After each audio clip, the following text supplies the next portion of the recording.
Hi Harbor kids, I'm Miss Kristen, and today I'm going to read you a story called A Little Servant Girl and the Proud General. Naaman was a very important man in a very important army of a very important country. So you see, he was very, very, very important. But Naaman was sick. He had leprosy, which is a nasty thing that stops you from feeling anything. It's if you kind of fall off without noticing, like bashed fingers and squished toes. It may sound funny, but it wasn't. And Naaman certainly wasn't laughing. There was no cure, it never went away, and in the end, it killed you. Naaman needed help. Now there was a little slave girl who worked for Naaman, and she knew someone who could help him. But there was a problem.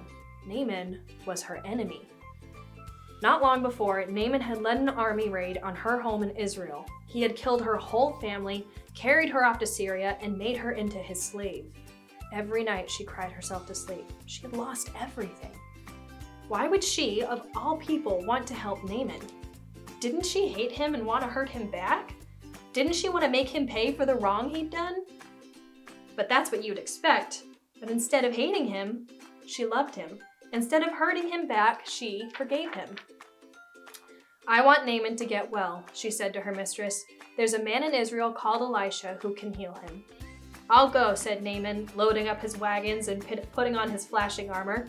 But I'll go to the palace because that's where someone important like me gets healed. So he hurried off to Israel and went straight to the king. My healing, please, he announced.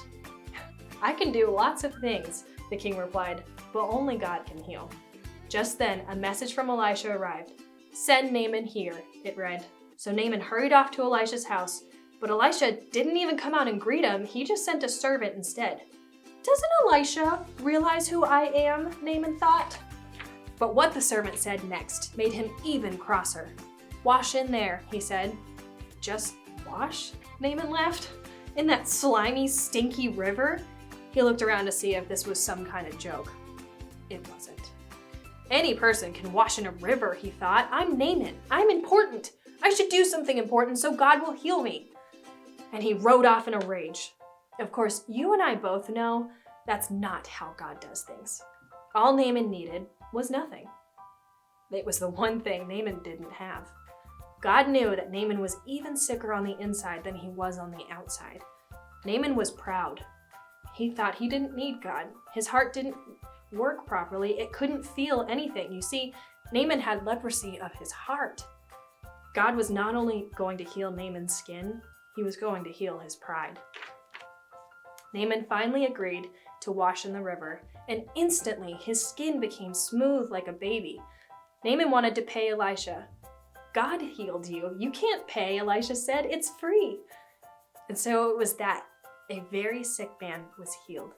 All because of a little servant girl who forgave him. God knew sin was like leprosy. It stopped his children's hearts from working properly, and in the end, it would kill them. Years later, God was going to send another servant to forgive as she did, to forgive all of God's children and heal the terrible sicknesses in their hearts. Their hearts were broken, but God can mend broken hearts.